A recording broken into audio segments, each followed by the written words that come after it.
Good morning students. So today we will conclude the second lesson of civics. हम लोग आज नागरिक शास्त्र के सेकेंड लेसन के एक्सप्लेनेशन को कंप्लीट करेंगे and then in the next period I will provide you the question answers. Okay, so हमारा जो लास्ट था वो amendments to the constitution, that means संविधान संशोधन, संविधान में चेंजेस करना, संविधान में नए प्रोविजंस ऐड करना. तो वो किस तरीके से किया जा सकता है वो हमने देखा था. 3 प्रोसीजर्स आर देयर. 3 तरीके से संविधान में जो है वो संशोधन किया जा सकता है, उसमें अमेंडमेंट किया जा सकता है, वो हमने देखा था. Now today we will take about the speaker of the Lok Sabha, that means the first house of Indian parliament is Lok Sabha. हमने लोकसभा के बारे में समझा. अब लोकसभा के जो स्पीकर होते हैं, जो हेड होते हैं, जब लोकसभा पार्लियामेंट में लोकसभा के सेशंस होते हैं तो उस टाइम में जो हेड होते हैं उन सेशंस को कंट्रोल करने के लिए, उनके ऊपर वॉच रखने के लिए उनको कहा जाता है speaker of Lok Sabha, that means Lok Sabha अध्यक्ष. Okay, in the very first meeting after the election of Lok Sabha, the members of Lok Sabha elect a speaker and deputy speaker. Lok Sabha functions under the guidance and control of the speaker. That means जैसे ही लोकसभा के elections होते हैं, that means Lok Sabha में general elections होते हैं, है ना. जैसे कहा था कि हर लोकसभा जो है वो 5 साल के लिए होता है और 5 साल के बाद फिर लोकसभा को डिसॉल्व कर दिया जाता है और उसके बाद फिर से जनरल इलेक्शंस होते हैं.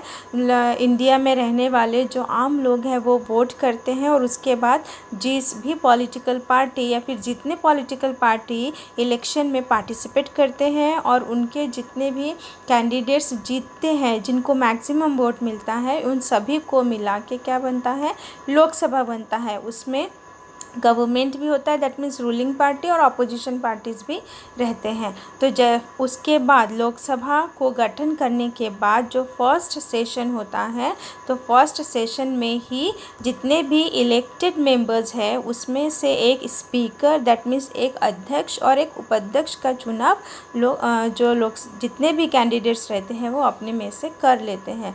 और उनका क्या होता है, फंक्शन क्या होता है, उनकी रिस्पॉन्सिबिलिटी क्या होती है कि लोकसभा के जितने भी फंक्शंस या फिर रिस्पॉन्सिबिलिटीज़ होते हैं, सेशंस होते हैं, उनके गाइडेंस में ही, दैट मीन्स स्पीकर और जो डिप्टी स्पीकर है उनके गाइडेंस में ही कराया जाता है. और क्या क्या काम उनके होते हैं, responsibilities. Lok Sabha represent the citizens and the speaker represents the Lok Sabha. After getting elected as speaker he और she has to conduct the business of the house in an unbiased manner. Unbiased means बिना पार्शियलिटी किए, सबकी तरफ एक तरीके से देखना. That means Lok Sabha जो है वो इंडिया में रहने वाले सिटीजन्स को रिप्रेजेंट करता है और लोकसभा को रिप्रेजेंट कौन करता है, लोकसभा स्पीकर, लोकसभा के अध्यक्ष. तो जब वो स्पीकर, जो भी इलेक्टेड मेंबर्स होते हैं उनमें से ही किसी को स्पीकर बनाया जाता है. तो जिनको भी स्पीकर बनाया जाता है उनको क्या करना होता है कि लोकसभा का जो कार्य पद्धति है, लोकसभा का जो कार्य का सिस्टम है, तो उसको अनबायस्ड मैनर से क्या करना, उसको कंडक्ट करना. ओके, अनबायस्ड मैंने क्या कहा, अनबायस्ड मीन्स बिना पार्शियलिटी किए. पार्शियल होना में सिर्फ एक तरफ देखना, लेकिन एक तरफ नहीं. लोकसभा में बैठने वाले हर कोई कैंडिडेट को वो भले ही वो government, that means ruling party को बिलोंग करे कि अपोजिशन पार्टी को बिलोंग करे, उनको हर किसी के लिए एक जैसा बिहेवियर रखना पड़ता है.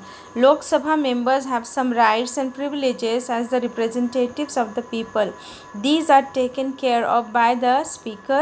Apart from this, the speaker has to maintain the decorum and dignity of the house as well as interpret the rules of daily functioning of the house and work accordingly. That means Lok Sabha के जितने भी members होते हैं उनको कुछ rights, अधिकार दिए जाते हैं, प्रिविलेजेस मीन्स फैसिलिटीज़ दिए जाते हैं. तो स्पीकर का काम ये भी होता है कि जितने भी लोकसभा के मेंबर्स हैं उनको उनके हर कोई अधिकार मिल रहे हैं या नहीं मिल रहे हैं, उनके जो फैसिलिटीज़ हैं उनको दिया जा रहा है कि नहीं दिया जा रहा है, लोकसभा के मेंबर्स को किसी तरीके का कोई प्रॉब्लम तो नहीं है, ये सारा कुछ देखने का काम लोकसभा स्पीकर का होता है. और इसके अलावा भी उनको क्या देखना पड़ता है कि जो पार्लियामेंट है, जब पार्लियामेंट में लोकसभा के मीटिंग्स होते हैं, सेशंस होते हैं, तो उसमें डिसिप्लिन को मेंटेन करके रखने का काम भी किसका होता है? स्पीकर का होता है। ओके, आपने टीवी में देखा होगा, पार्लियामेंट में देखो जो मिनिस्टर्स रहते हैं वो एक दूसरे के ऊपर चिल्लाते रहते हैं, एक दूसरे को वो ब्लेम करते रहते हैं, डिस्कशंस होते हैं। तो उस टाइम में डिसिप्लिन को मैनेज करके रखने का काम जो है वो स्पीकर का होता है। Okay, so we have done the Lok Sabha speaker की, लोकसभा के अध्यक्ष के कौन बनते हैं, किस तरीके से बनाया जाता है, उनका रिस्पॉन्सिबिलिटी क्या होते हैं, तो वो हमने देखा है। Now next the chairman of Rajya Sabha, that mean जो राज्यसभा सेकेंड हाउस है, तो उनके जो हेड होते हैं उनको चेयरमैन कहा जाता है। तो उनका क्या काम होता है, उनको कैसे इलेक्ट किया जाता है? The chairman exercises the control over the functioning of Rajya Sabha. The vice president is the ex officio chairman of Rajya Sabha. That means जो राज्यसभा का चेयरमैन होता है वो भी वही सारे काम करते हैं जो लोकसभा के स्पीकर करते हैं।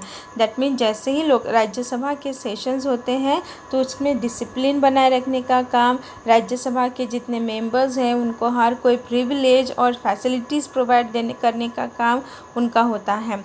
और इसमें एक ये है कि राज्यसभा का जो चेयरमैन होता है उनका इलेक्शन नहीं होता। ये हमारे कॉन्स्टिट्यूशन में लिख दिया गया है कि भारत के जो भी उपराष्ट्रपति बनेंगे, दैट मीन्स वाइस प्रेसिडेंट होंगे, वही राज्यसभा के भी चेयरमैन होंगे। Okay, the function of Rajya Sabha chairman also include maintaining the discipline in the house, facilitating discussions, giving members a chance to speak etc. सो राज्यसभा के जो चेयरमैन हैं तो उनका भी काम वही है, डिसिप्लिन बनाए रखने का काम, डिस्कशंस को प्रॉपर तरीके से फंक्शन करने का काम, एज वेल एज हर कोई मेंबर को बोलने का जो मौका होता है वो देने का काम है ना। ऐसा नहीं कि कोई एक ही बोलता रहे और दूसरा कुछ ना बोल पाए, ऐसा नहीं, सबको एक जैसा चांस दिलाने का काम चेयरमैन का होता है जब भी राज्यसभा के सेशंस होते हैं।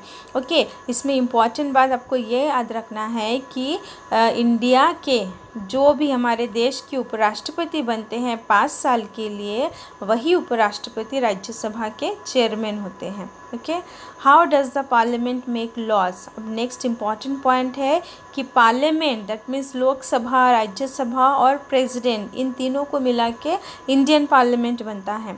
तो ये पार्लियामेंट कानून कैसे बनाता है, ये नेक्स्ट पॉइंट में दिया गया है।